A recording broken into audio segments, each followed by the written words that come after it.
and welcome to my video for day number 12 of Inktober.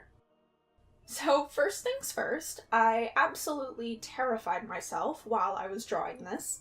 The prompt I was working from was picked at the end of my last video, and that prompt was the phrase "all dolled up."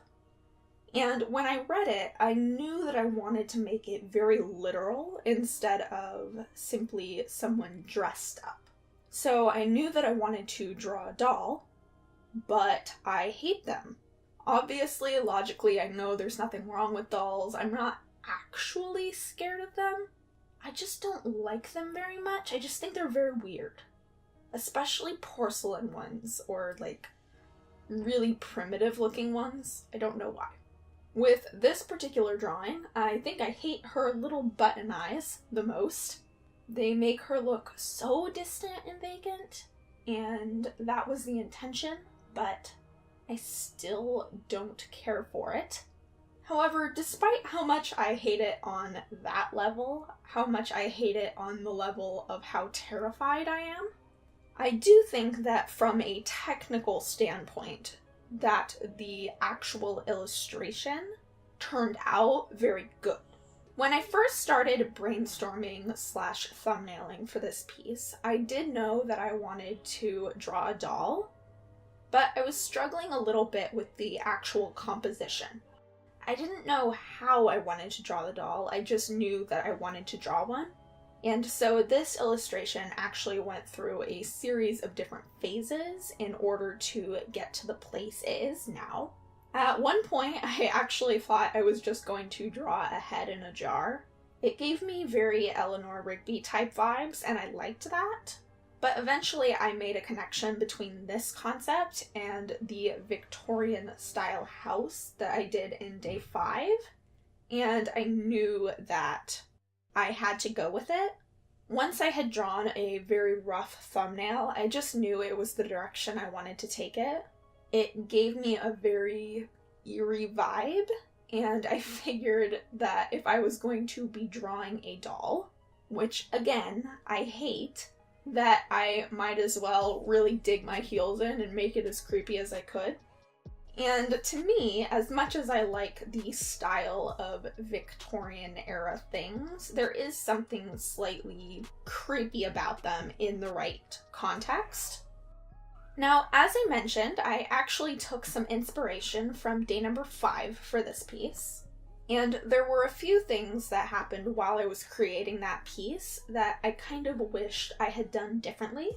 And I tried my best to sort of apply that retrospective knowledge to this piece.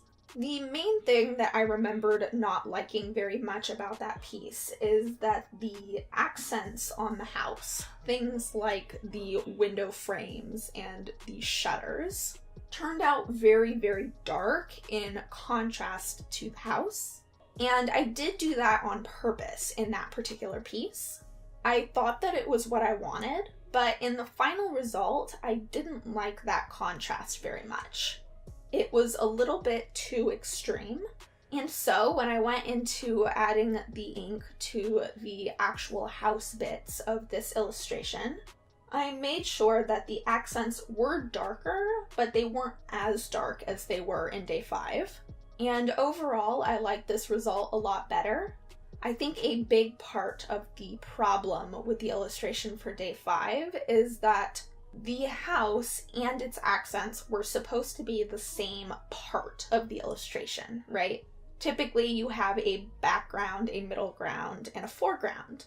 And there was far too much contrast for something that was all supposed to be part of the middle ground.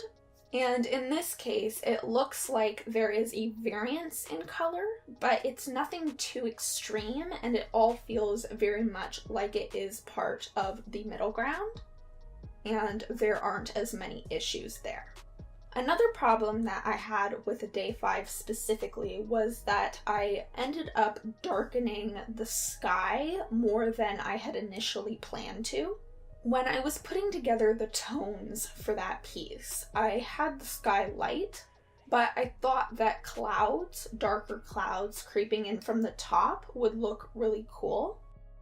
Unfortunately, it kind of ended up blending with the house itself, and there wasn't a lot of contrast there. So there was a limited amount of contrast between the sky and the house, and then the house had far too much contrast on its own.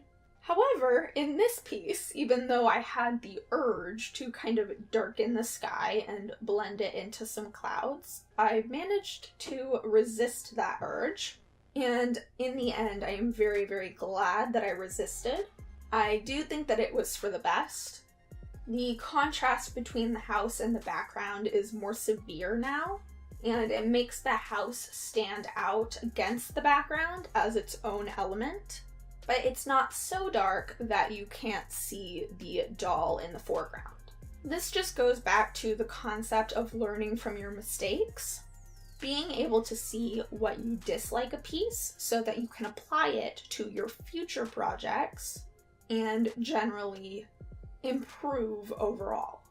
Another thing I've noticed happening this month is something I briefly mentioned earlier on in one of my previous days, and that is simply that I'm getting more comfortable with ink. With this particular piece, I noticed I was getting better at applying flat lays of color. Ink is kind of strange because in contrast to something like watercolor, where if you add some color down, you can kind of work it and blend it a little bit after it's dried. If ink dries, it can be harder to work with and it doesn't do the same type of blending that watercolor does. I personally have found that the best method of working with ink in order to get a flat lay of color is to be as quick as you can. You want to be able to apply all of your ink before any of it dries. If it does end up drying, you could end up overlaying the color and getting a less smooth application. It would be more splotchy, and you would probably see where the wet ink went over top of the dry ink. And in the same vein, I also think that my method for approaching these pieces has also been improving. If you look at some of my very first Inktober pieces that I did this year, I wasn't thinking very much about what order I was painting in. I was going from light to dark to medium to who knows what else. However, as the month has gone on, I've realized that going from dark to light, at least with my initial flat lays of color, is typically the best use of my time and my supplies. I don't have to worry about adding ink to my washes multiple times over. It's typically add a bunch of water gradually so that I can get lighter tones. And then when I start to apply the shading, it's add a little bit of ink back in. Of course, logically, this makes a lot of sense. However, I guess I just never really took the time to think about it. I was so focused on the piece itself and how watercolor is usually best applied from light to dark that I didn't even consider that there was a better work process. However, I have used it now and I've very much enjoyed working in that way. I think it's quite a bit quicker because there is less fiddling with the amounts of water and ink, and it also tends to be pretty precise, which I like.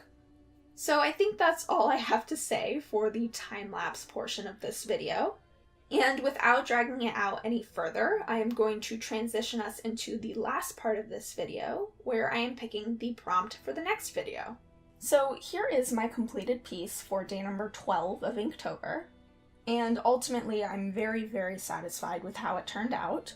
I definitely took the last time I drew a house this Inktober into consideration. And even though the houses themselves, the general structure of them is very similar, I ultimately think that I did manage to improve. So moving these out of the way, let's pick the next prompt. Here's our prompt hat, and let's go.